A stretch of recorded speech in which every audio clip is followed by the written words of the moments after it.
Boom, we're on. Today's guest, we've got the lovely Kyle Falconer. How are we, brother? Good, man. Thanks, first of all, mate, thanks for coming on the show. No I appreciate it, mate. I know you're a busy man. And second of all, congratulations on your album getting released. Like I say, mate, there's no questions, mate. We just kind of fucking roll with it. Talk about, go back for the past, where you grew up, born, how it all started. I was born in Dundee, 9 Miles Hospital, 1987. 6 of the 6, 87, cracking day. Day life. Yeah.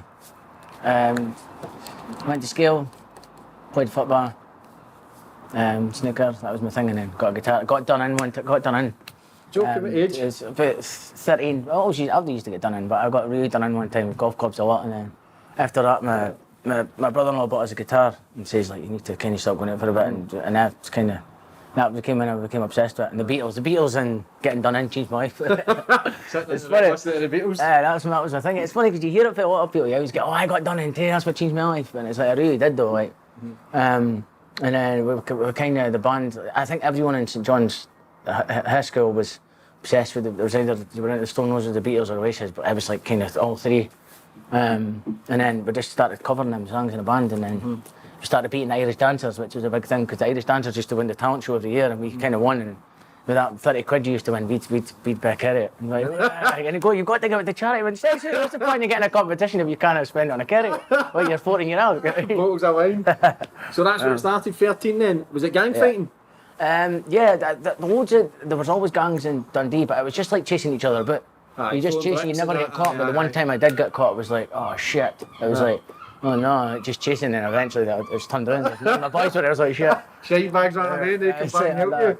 So there's loads of debates of who ran back that day. It's still to this day when you're in the swallowing the party, it's like, I came back for you, now you never. You left me for dead. So that's when it started, 13, but that's classic Dundee, mate, because I was a bit wary coming here the day you says, mate, he's in Dundee, is that? Like, shit. Did we start bringing the knives and guns with it? Anyway, got this beautiful place. The place is, it's spot on, man. Lovely. This is your local then, man. Well, this used to be called the Doghouse. When we first became, we used to play in a place called the Bayview, because my cousin had a pub, so he just gave it for nothing. So that's where we got our name, the Bayview. But then it wasn't a very good, like, we had to sort of get out of there. I think we were drinking too much, and we were like, I ended up drinking the bar dry one time, and it was like we had debt and stuff. So we came here and we painted the whole top floor for Sarah, who used to run it. And she was like, right, you could just rehearse for free. But then once we got it all looking nice, we had that wee Super Nintendo, and we were living off of super noodles for the Lidl across the road. And we used to just like share them and just like, hey, I had a kettle. We never left the place. Kenny would stay overnight and just pretend we were leaving because we had a key, and we would just stay there overnight. Hey, mental parties. And then once like other bands knew that it was a cool bit, they were like, when we first got signed, we started touring, and the other bands were coming in, and they kind of ruined it, took over, and it was like, people were getting charged to go up there, and I was like, what's happened to our room? Where's our gear? Where's my Super Mario Brothers? I mean, it was all gone. So that's what all started then, Dundee, the band. What age did you get signed? We started the band when we were 14, and then we'd done covers, and then we kind of split up, because I can't remember what happened. People were getting apprentices and stuff, and apprenticeships, and everybody was getting into different stuff. And then we went away, and then it was my dad's funeral. And we were kind of the first time I'd seen the boys in ages, and we were like kind of pissed up. We were about 16, like, want to get a band together again. It was like, right, okay, we'll definitely do it, because my cousin's got a pub. So we done it, and then after that, like, Kieran was writing songs, and I was writing. We'd both been writing for a while, but we're like, oh, these are actually pretty good once we got together and done them. But that's how I kind of started there. So the boys you were in the band, the Viewway, it's like a brotherhood. You grew up with these boys, they were in school.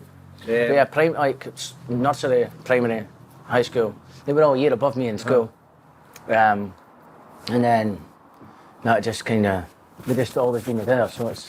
When did you realise, fuck me, we've got something here, we're brilliant, we're decent here? I'm not sure, like maybe I think it was when my brother-in-law came down the stairs when we were rehearsing. We had like 4 songs. It was like Claudia coming down, a Superstar Tradesman, and someone else, and he came down, and my brother-in-law was like, wow, that's really good. And he was somebody I was respected because he played guitar and stuff, and he kind of taught me a couple of things, and I was like, oh wow, it must be good. And then we went up the stairs, because we were still doing covers, but we had like 4 of our own songs, and people were going mental.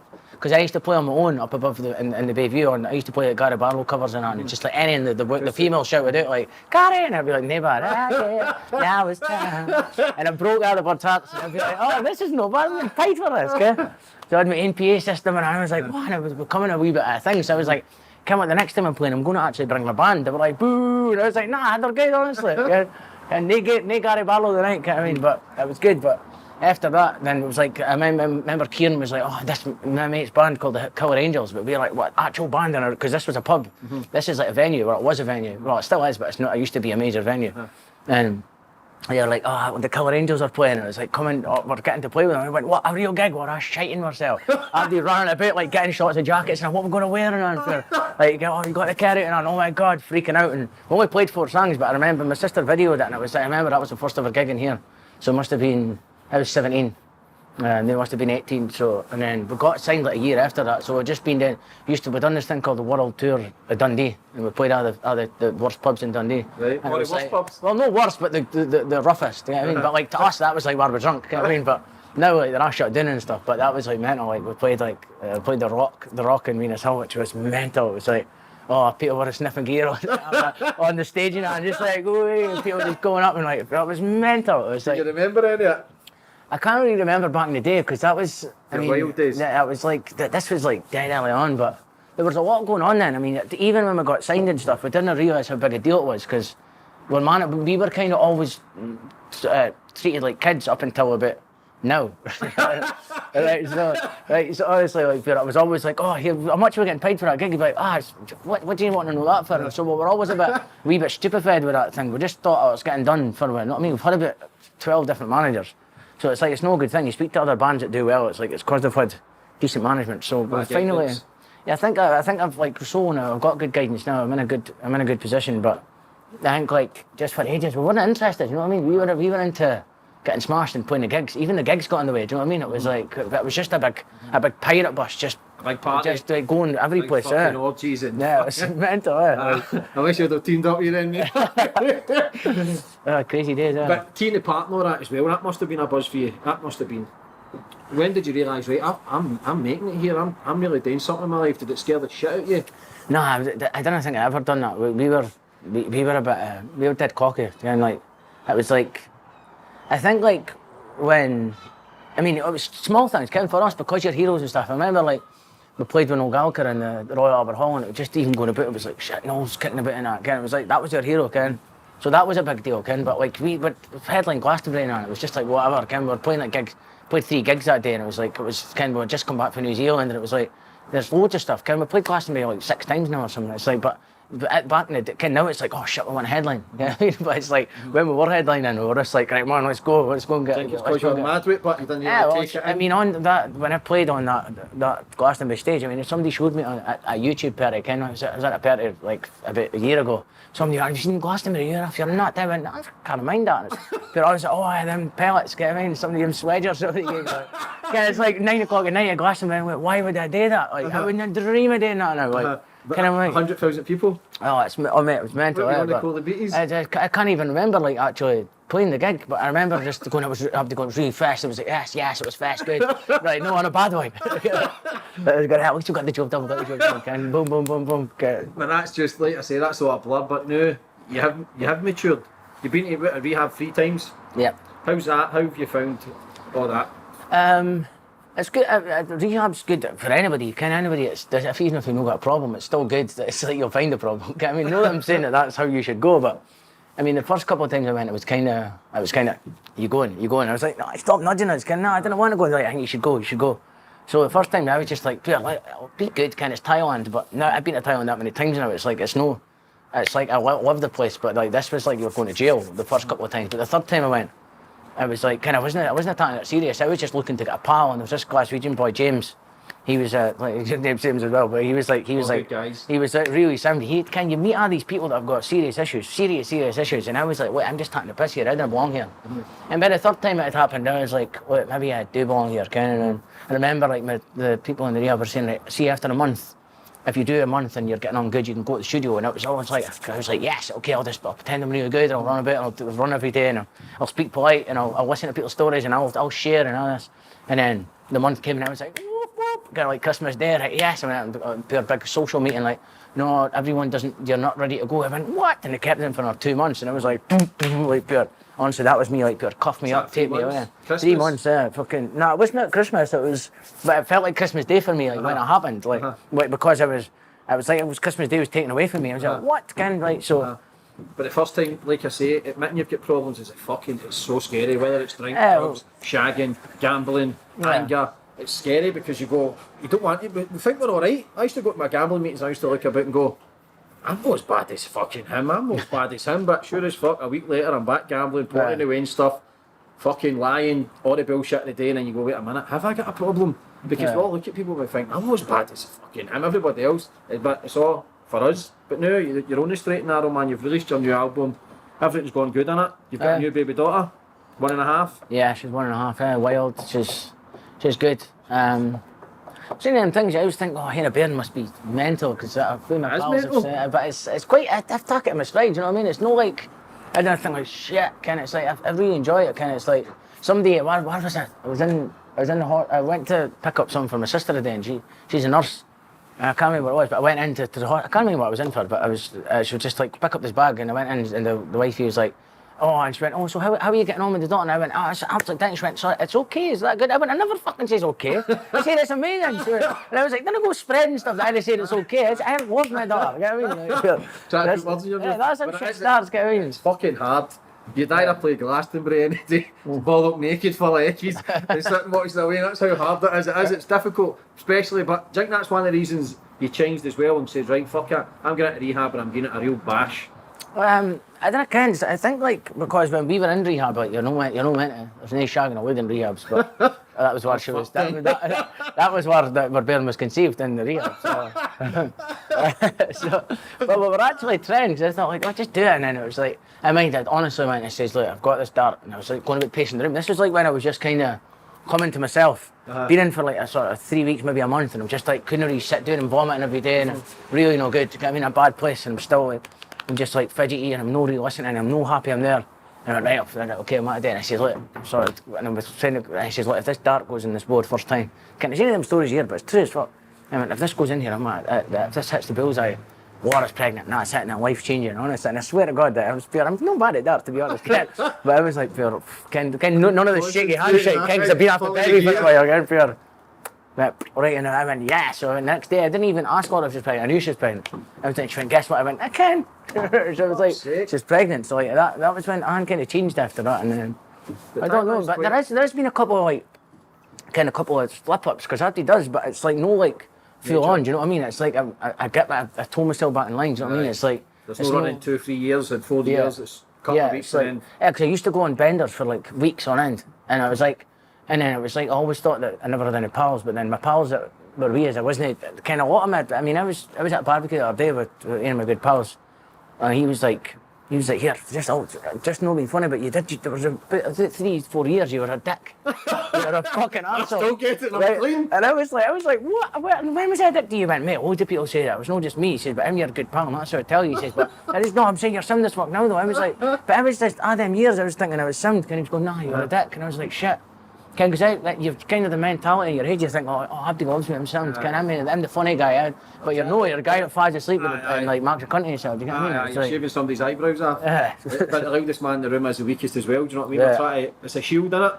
I was always a loud daft guy, I was always fully up because it's a mask. You want everybody to think he's a great guy, he loves himself and he knows how to have a good time, but they never seen me in the house fucking depressed, suicidal, do you know what I mean? Hating life. And they don't really see that side of you, but at a party you get the dick out and you're tapping the tables, man, you're line after line and you're loving life and you think you're big. But all the gear that I was taking, I was fucking balls. I had all sorts of debt. And I was gambling. So it just all end up one vicious circle. But you end up surrounding yourself with people who party as well because it doesn't feel as bad then. But deep inside you kind of know it's fucking wrong. Do you know what I mean? What kind of stuff were you taking? Just with Charlie? Like it was mainly Charlie, but like I mean back in the day everything was everything, you know what I mean? Like you took anything, but you get it for nothing? Like back in the day, but there used to just be like you just in them things, it was a collective buy, you know what I mean? Like let's go, we're going on tour, let's bank, you know what I mean? But I mean there's stuff that I didn't like to admit to some of the stuff I'd done, but like I mean it wasn't good. I mean, there's a lot of people that even were back in the day were kind of dabbling are now gone. Do you know what I mean? Indeed. Yeah, like fucking loads of people. So it's like I got a wee flag for years, but kind of wouldn't really touch. Even there's after when I was still on the channel, I wouldn't touch any other stuff. It's like it's the well dodgy, but there's only a handful of people that get took a while. You know what I mean? And it's like fuck that. You know what I mean? It's a slippery slope, but if it starts off maybe people smoking joints and all or whatever, and then it goes to yourself goes to smack or crack, whatever. Yeah. It's a slippery slope, man, because we're constantly searching. As human beings, we search for stuff. We search. How do I feel good? For me, I was searching for all the rank stuff because every time I was doing it, it was just make me feel 100 times worse. Do you know what I mean? Do you feel as if your career, because your career, did it hit a speed bump? Hit a speed bump after the View? How long did you stop as well? 2 or 3 years? Nah, well, we're always playing. It's just like I think the longest we've ever took out's like a year, maybe 2 years. But I mean, we done like a 7-year set list thing where it was like we were meant to be doing a new album, and then we finally got a visa for America, so we're like, we could tour America, so let's just go and do a compilation album and do a couple of songs, and then we went to America, and we went for 3 months on the bus, and then we'd got our money cut. Something happened, but we got like, it's just the tour manager's like, there's no money left, so you got $10 each a day, which is like, fuck sweet. Getting nothing, right? And it was like, I mean, there was a couple of, the sold out shows were like in New York, like LA, San Francisco, which was good, but then because we had to do such an extensive tour, it was like, we were going in and out of these wee nook and crannies that we'd never even heard of before, kind of these places, just to try and like cover the cost, and it was like, I wasn't making any money, and then it was like, fuck, and then, like, but at that time, I was banging the bevy, nobody was speaking to us for 3 months on the tour bus. I just got locked away in this wee bit, just sitting with a big massive telly on the tour bus. Used to go, and it would move out, get into the street. I used to sit there fucking drinking my Bud Lights as much as I can get out, like. And then a couple of gigs, I would just go on, sing one song, and go, fuck it, there's nobody here, I'm off, and then, and they were like, yeah, but look, we're not sitting here, like, you can't just leave the show. And I was like, one time I was in Detroit, and I was like, oh, I fucking love Eminem. Eminem was one of my big influences when I was younger, kind of like lyrically, and I was like, I loved him, I loved his first couple of albums, and then I was in Detroit, and I was like, oh, I had a couple of tequilas in the morning, like, oh, I love Eminem. Fucking next thing, like, do you mind you're playing tonight? I went, no, my plan is to get really drunk, go to sleep, and I'll wake up and play a show. And then I never obviously went to sleep, went and scored, and then fucking pure next minute, pure, whoa, like, they're pure. So, wasn't talking the whole tour, and it was like, even then I was like, man, just trying to get a wee pal. They're like, nah, because your pal wants to go and get wrecked. And I was like, at least come to the pub with us or something like that. So, I mean, now and again, I'd, like Kieran and Pete and I would be, oh, man, can I do something? But they were a while, like, and they'd be a while, like, going to see the Washington, D.C. buildings and that. And take photos, sightseeing. And I was just crumbled up in bed, you know what I mean? And I'd got up at night and go out and just fucking go to strip bars and all, and it was just mental. Were you the hardcore man in the band?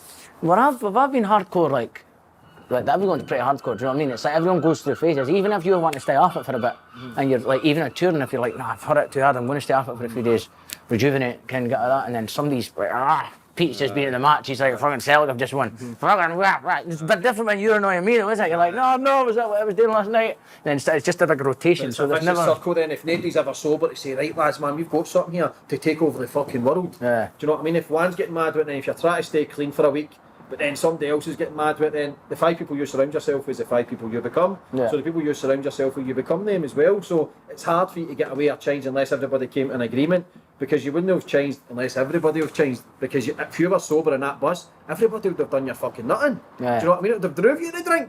It's hard there. I don't think, like, fuck knows, it's always someone, isn't it? Nobody's ever going to be fully happy, but I think, like, we do good, Ken. Like we non-stop touring. We've done it more than anybody I know. Like pure, Ken. Like I'll probably get a few things saying, "Fuck you, I've toured more than you," but I doubt it. Like pure, we're non-stop. But and even when there's time off, we're in the studio or we're doing something. Do you know what I mean? And it's like, because like there's been a few, there's ups and downs. We've been like bang, and then next minute you're big in Spain, and then next minute you're like, yes, that's good, and then but you come back to the UK, and you're like playing fucking Bristol, but then it's a bit Bristol's class. But one minute you're in the academy, and next minute you're playing Tekla, next minute you're up to the academy again. So it's always up and down for us. It depends. You get what I mean? It's no like, yes, we've got that hit song. It just depends on again what we've had. How is that? How do you see? It's in life, man. It's easy to make it, but it's hard to maintain. So what happens is some people get to a certain stage and go, I'm not saying yours, but we've made it. If you think you've made it and you've already took 2 steps back, it's all about the progression. Getting to a level saying, fuck it, man, how do I go bigger again? Or keep raising the bar and keep going, do you know what I mean? Yeah. So what do you think? Do you think you've never had any like proper guidance or no? Somebody takes under their wing and go? There's definitely never been any guidance, and I think we were, because of the whole thing, like thinking we're pirates and fucking trying to. We thought we were invincible, you know what I mean? So, and I still do. Like I think like we've got a fan base, right, which is good for anybody. You know what I mean? Even if we go any place, there's always going to be people there. Do you know what I mean? Sometimes it might be, can we play it up the Shetland or something. It was like, kind of, it's half full, but you're still like, come on, it's still Shetlands. Does anybody come here? Can I mean? So it was all it's like like, 12 people. but yeah, like, it's good, but that's the thing. You're like, come on, Shetland is class. Can you think? We've been there a few times now, and it's brilliant. We went to Orkney recently, and it was like, we thought nobody's going to be here, but it was brilliant. We stayed there for a couple of days, and it was like, even the Ahan just tastes different. You're like, oh, this is cool. But like, I mean, and then it's kind of good to keep you on your toes that you've got to keep working. Like, and I think as well as a band like The View, like we've been through fucking shit. You know what I mean? Like together as a band, and we've all had really serious fights, like rap in the past, like bang bang, like no just you're being a dick and stop it. It's like fucking had that, like knives and like fucking shut the door, lock them in, like chaos, like smashing guitars at each other's head in, and mental. Ken, but like so, and we're still pals. You know what I mean? It's no like. Ken, it's like there's been a few times like I just didn't think I could face the boys and oh my god, what have I done? And Ken, and it takes Rennie to come in and go, right, here's the lowdown, right, it's what you were doing, you were, like, Abdi was playing FIFA, you came in and tried to stick a head on somebody, it was pretty bad, it was, oh shit. I was going to accept my apology and I'm like, shit. But I Ken, Abdi's kind of left, like, you're in here, like, and I was like, what, could you maybe tell them? And like, nah, you need to go and sort it, like. But Abdi's done it, like, no just me, everyone's done it, do you know what I mean, had to apologise. I think Pete's the only one that's not done it, like. So he's alright, but Abdi's kind of done it. So, but I just edit it more than often. Do you know what I mean? But no anymore, because I think if somebody was to do it now, it would just be what you playing it. You know what I mean? That's out of order. You know what I mean? But back in the day, it was a regular thing. Everyone would do it, and it was just fallouts. But there was more good times and always good times. You know what I mean? Like, but it's just because there's after shows as well. It's not just like it's the after show on, and you just kind of you're like, learn to say no. It's a bit changing, going no, what no, because you've still got your full life ahead of you, man. You can still achieve whatever the fuck you want. You've just released a new solo album. The name of the solo album you're saying is Liam Gallagher picked the name of that, I heard. He did, yeah. We were me and my lass were in Thailand for a few months, and Liam and Debbie were over there. We've been pals for years, so they were like, oh, just come out of the hotel. It's like this big swanky thing. So we just went out and had a shindig for a few days.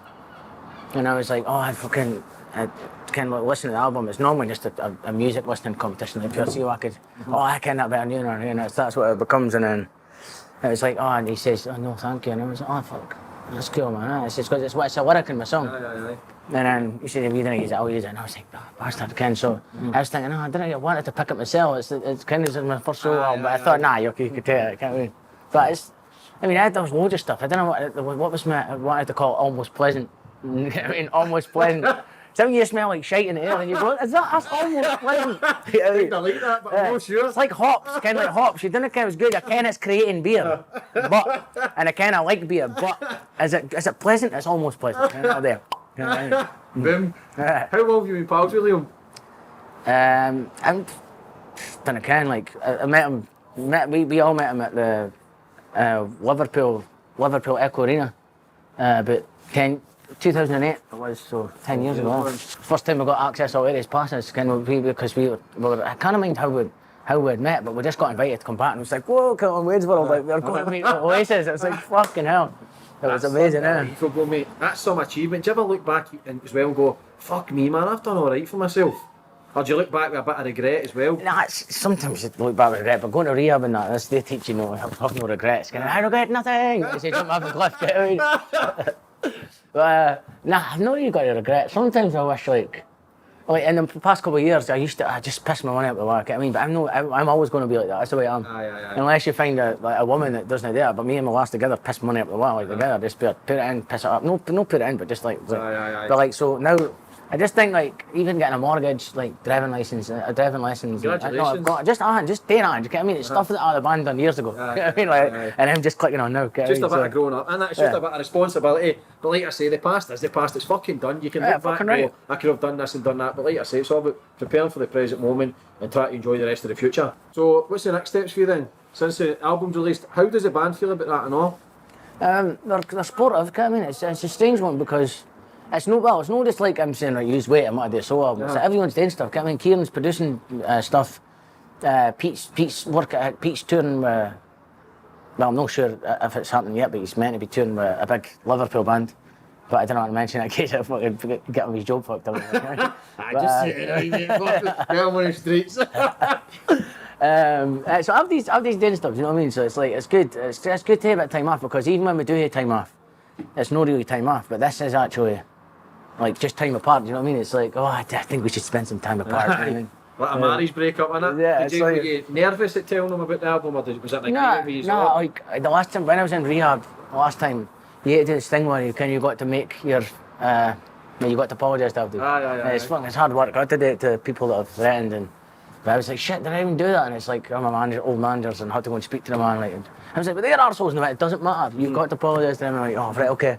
So I done that, and then it was quite hard hearing it for like one of my ex-managers, and then he was like explained to how I was being. I was like, shit. So I was like, really hard, you know what I mean? But then you're in this sort of group thing, and I had to date to the band, and I was like, well, kind of point, and I'm a nieces, and you know that I've offended everyone personally, but you just do it, you just make amends. Not my whole family, so I thought, I'm not just going to date a collective thing and have a group chat, I'll do them one by one. Write them a letter. Yeah, I did that, and even some of my family were like, what are you doing this for? I'm like, wait, just accept it. You know what I mean? Just let me go, just accept it, let me get the room. Like, it's cool, okay? You're not going to be getting these letters every day, just like accept that 1 in a million, and I'm not going to date again, so. Well, that's kind of closure for you to move on to the next level. Yeah, like I done it to the band, and they were like, it's cool, Ken, don't worry about it, we can't, you're going through a hard time, and can you win it yourself? And I was like, what, for that long? He's put up with us, I mean, it was like quite bad, so. Were you that bad? So I've been told, So you remember? What was the trigger point for you, but to spiral it all out and just go, fuck it? Was there a point? There was none, I just thought there was no limits. I just didn't, I just thought I was just always in jail, and just like, I thought, how did I get here? And just like fucking just constantly in trouble, and it's like, but I'm not an arsehole, so it was like, I think like I mean, I could blame it on anything, but I was always like, when I'm out, I'm just sort of, somebody always says something. I mean, somebody come up to me in Glasgow and went, hey, fuck, yeah, I was told that you fucking, you were hitting your bird or something. I was like, what the fuck are you on about? And he went, fuck, you can dig this. It was in the box or something in Glasgow. I'm like, what the fuck did I just get digged there for? So I'm like, fuck, next, kind of like pure whatever. But I've normally got a wee bit of fucking heavy around with us, I mean, nowadays. Just in case. But like, we used to like fucking loads of heavies, because it was constantly bothered. We used to like, I used to have a personal one, and it was like, we had like two on the bus, and then we'd take like, it was really nuts, kind of like. But now it's like, kind of just like, I've got my pal that looks after us and that, but it's just not that I need looking after, but there is, because people read in the papers sometimes, kind of like some of the shit they read, and they think, these are the arsehole, I'm not taking him, I'm not rapping the bus, and it's like, what have I done to you?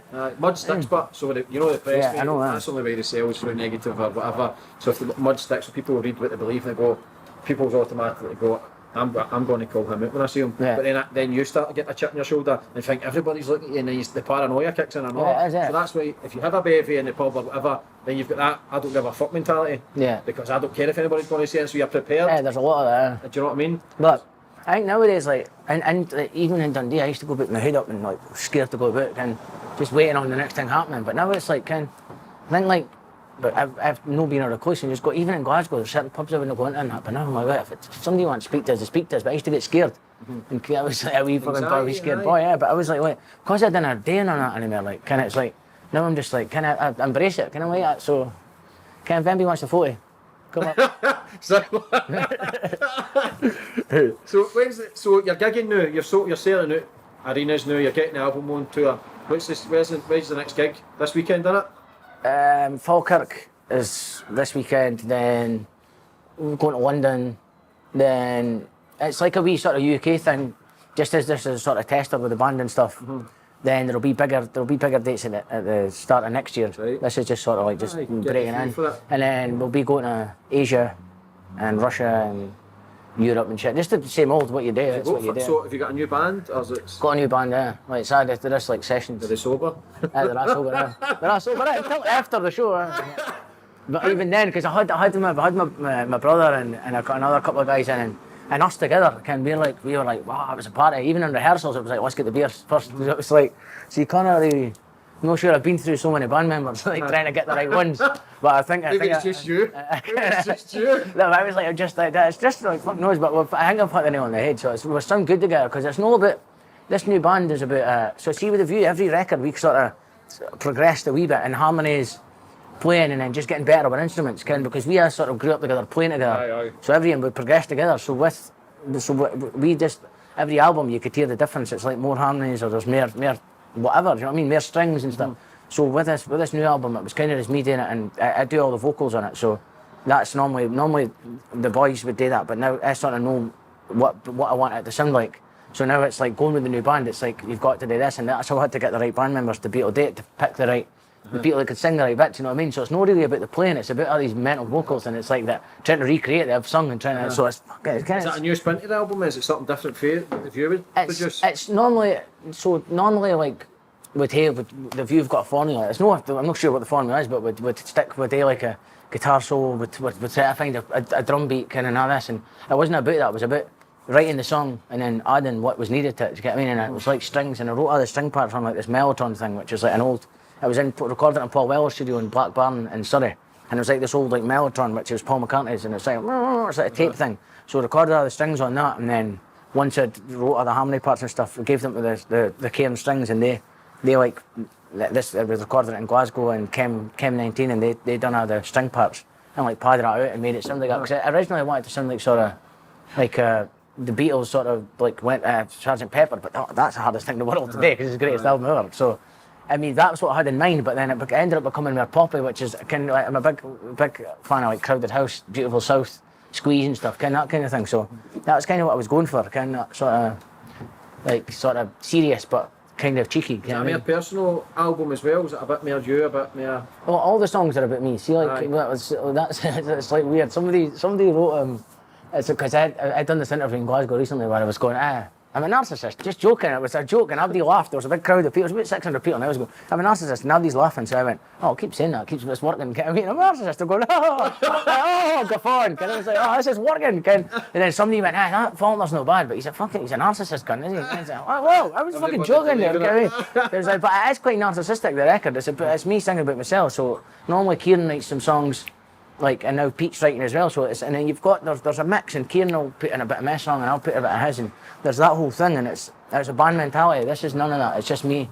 and it's a bit problems I've had in the past be wild, you know what I mean? And it's like, no thank you. But you've overcome them as well. Yeah, I mean, again, it still is one of these things, you didn't ever know if you've really overcome anything, or You've never was in it there. going to be battling me, It's hard to understand what the problem is in your mind, because everything is the mindset, but I keep on, I say it in every show, mate, everything is the mindset. It's what you believe. Everything we battle up here, I just read that 6 guys have committed suicide in the last week through have committed the army. Everything is, all these demons that we're battling, that's where I think all the drugs, all the drink, we're searching, mate, because we want to take these voices, we want to get them away, man, we want to feel at peace and at calm, but we can't really do that because we don't really know what our path is in life. But for talking from experience, when I stopped all the bad stuff, you start getting aware, you start getting clarity, and you start going, wait a minute, man, I'm starting to feel good. I've never felt this. Is this what it really feels like? Because we tell that much lies that we're fine. So you're like an onion, you wrap yourself in layers and layers. So when you stop all the madness or try to change or do new things,